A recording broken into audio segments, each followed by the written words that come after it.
Welcome back, folks, and thank you for taking time out of your day to learn something new. Going to be going over some stuff we already know, just a little more in depth today. Prepared a video of me kind of doing all the drawing and preliminary work in a recording, so I can just talk over top while that runs. I'll be working off of the diagram I built for us the last time, and doing some sketching over top of it. So last time I saw you guys, we were doing this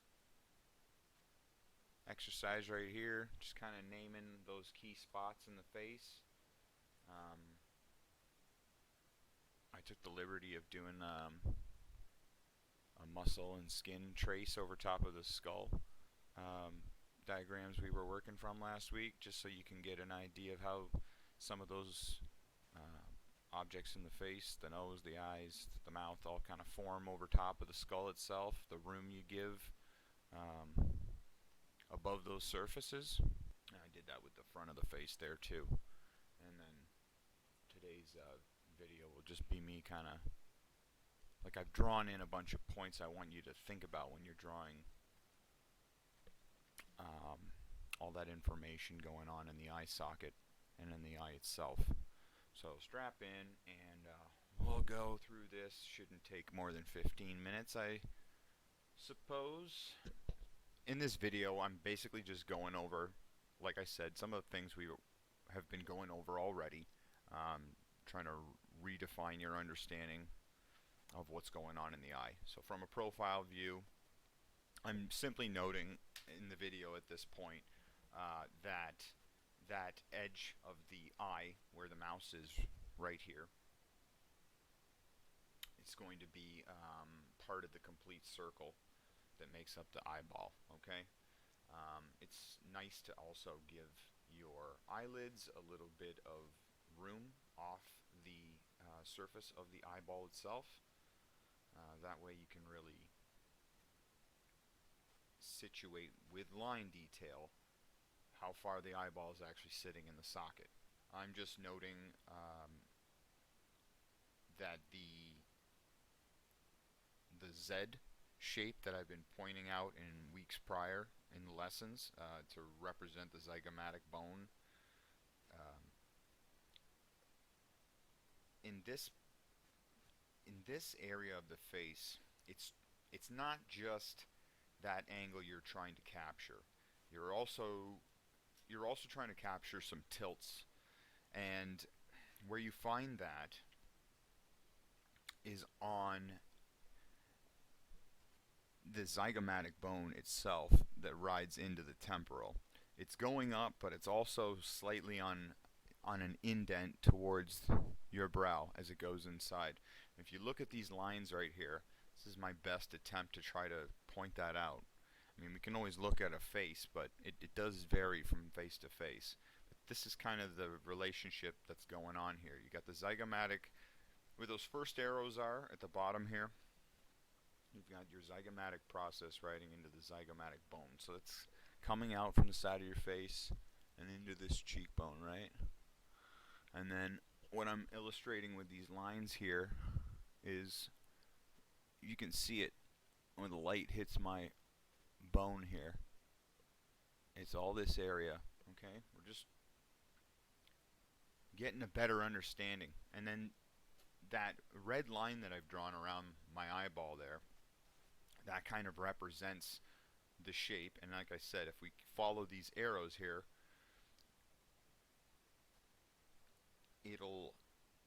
I'm hoping it's going to get your mind thinking of how that contour line essentially is wrapping around the eyeball, how it's working around to form the socket. Okay, so at this point, those the Z right here is, from a profile view,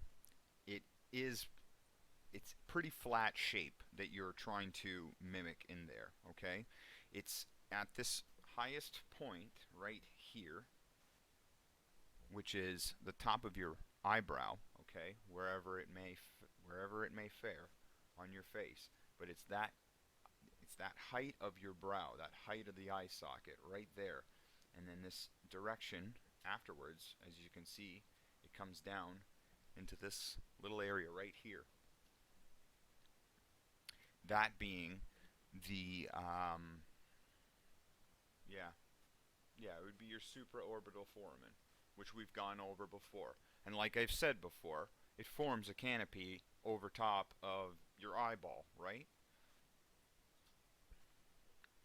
And then I just drew a contour line to kind of show how the forehead and that bone, the supraorbital foramen, kind of curves down into its place, as you can see. And then again, my line, I made it continue here, down and back up. And what that back up represents, okay,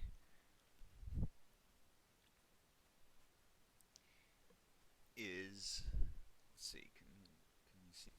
See?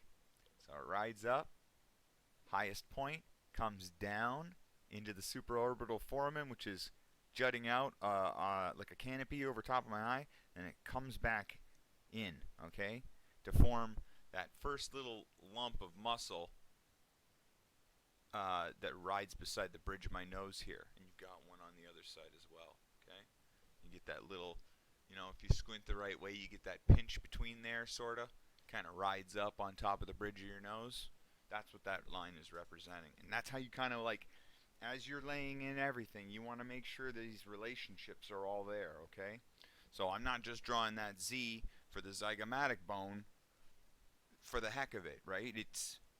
I'm not drawing it in there as a detail either, but it's representative of what is going on in the skull, okay?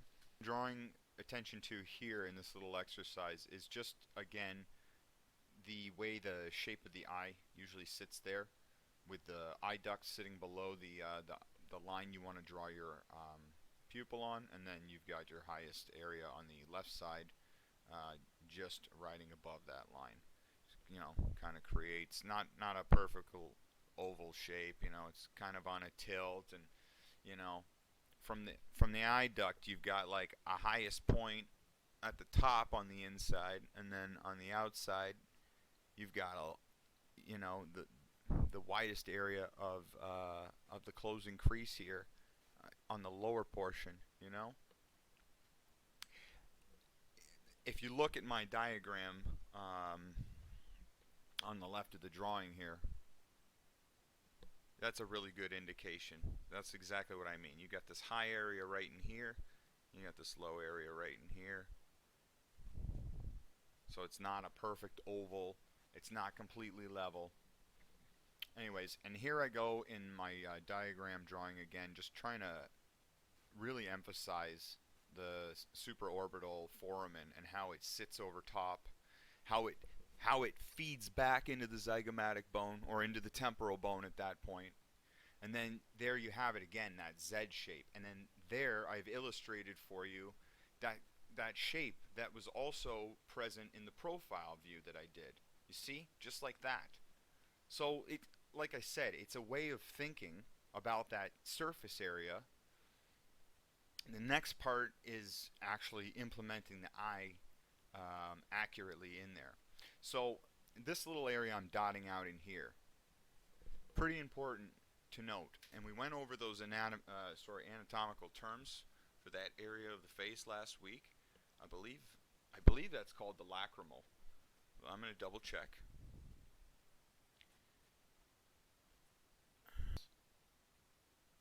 That is the lacrimal in there, and I specifically made note to identify that area in the eye socket when we were going over the lesson last week. For it really defines the eye socket and the depth of it.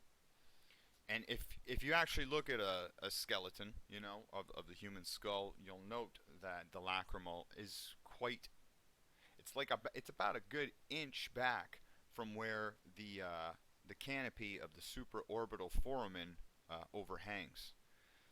So with that comes the next part of the lesson, which is I'm actually going to draw in where the ball of the eye would sit in the skull itself. So an overlay real quickly of what that anatomical structure of skin, muscle look like laid over top of a skull. And I just kind of did these really quickly so you could see when we have all of our muscle and skin and features laid on, they're prominent divots and structural points that are always present in the face, which I've been mentioning. As you can see, they lay in pretty prominent on a face like this, like a face like mine. It's a little aged. You can really start seeing the skull come through. Anyway, back to the point I was going to make. This is me drawing in the eyeball in the socket where it actually would sit. So, just for review again, you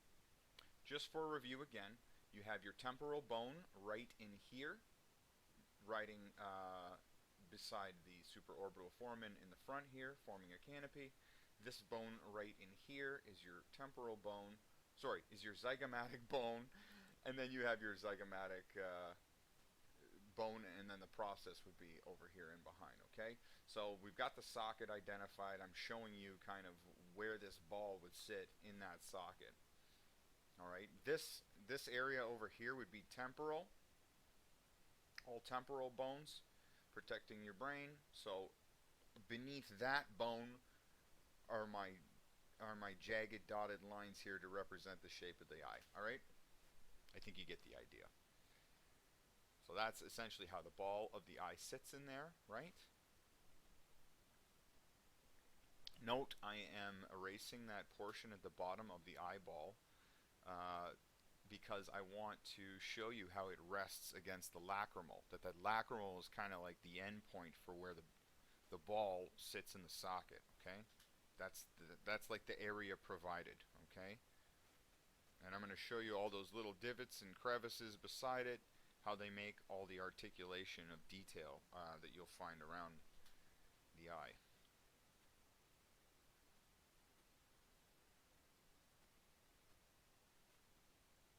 And that I'm drawing in is like a would-be eyebrow, okay? This area right here at the top is the top of the eyebrow, okay? It's going in the direction, there you go. I think I take the liberty at this point of drawing more direction arrows to show you which way that shape is headed. There you go, and there's the third example.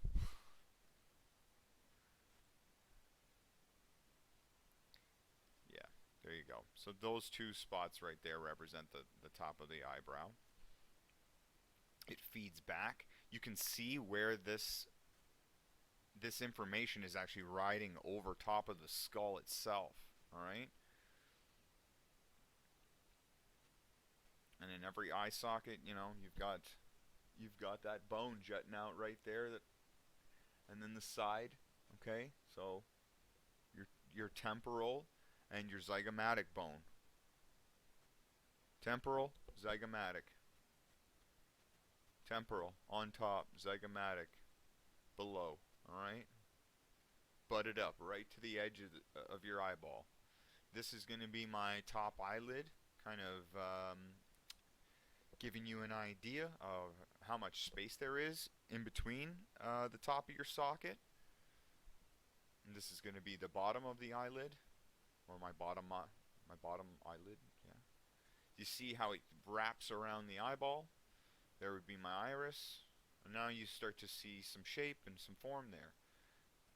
And that's all played off of those points in the face, all right? Obviously it's foreshortened because it's in a profile view, but you can see those lines, they all fall right into the socket there. Below the bottom eyelid would be, you know, an area of skin and flesh riding over top of your zygomatic bone, okay? And there, the last thing I did was just indicate a hard line for the front of your brow there, where the cranium comes down from a profile view. You know, we've gone over that before. The cranium comes right down to the bridge of the nose. So I believe I do the same thing here real quick, just for the frontal view for the eye again. There's a little overlay of the skin and muscle in place. Again, you can see the structural points of the skull really coming through the face. These are the things you want to highly play with when you're actually doing your details. These will always make your designs come out solid through and through. And now that you're able to spot this stuff, I'm sure when you go to look at any kind of graphic art in the comic book world, you'll be able to spot these details in professional artists' work. You will. Like I mentioned before, you want to make sure that lacrimal bone within the eye socket itself is almost overlapping, essentially. Like your understanding of it should be that it overlaps the eyeball while the eyeball's in the socket. Okay, it's like it's like a ball in a socket. You know, it's like a lip that keeps that thing from popping out. You know, and that's why I left that empty space between the two lines there. That would be the lacrimal right there. Okay, and that's kind of how it feeds in and around the eyeball itself.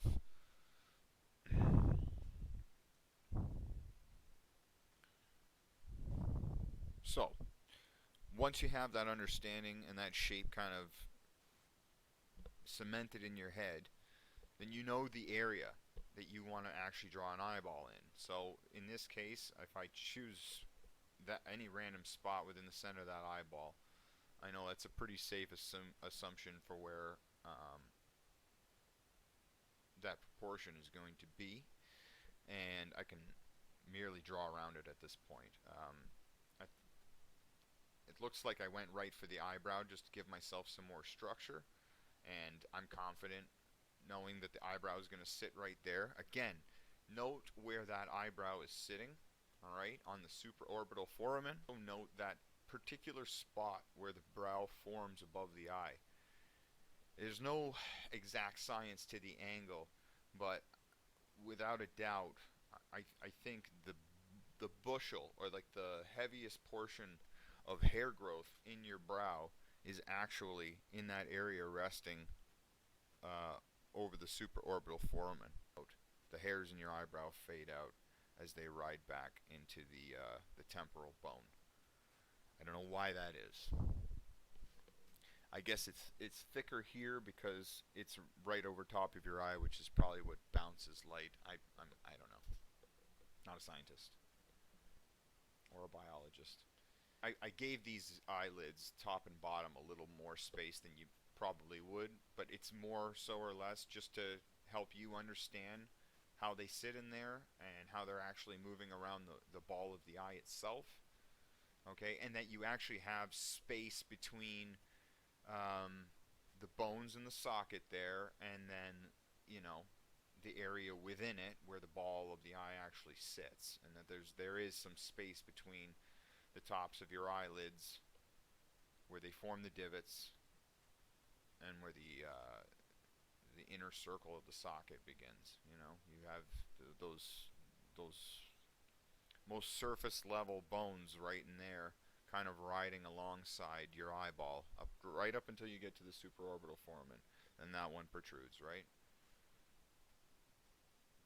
Probably sound like a broken record with all these terms and doodles going over the same stuff, but I've been doing this for 20 years, and I think it's always important to kind of go back and relearn stuff, guys.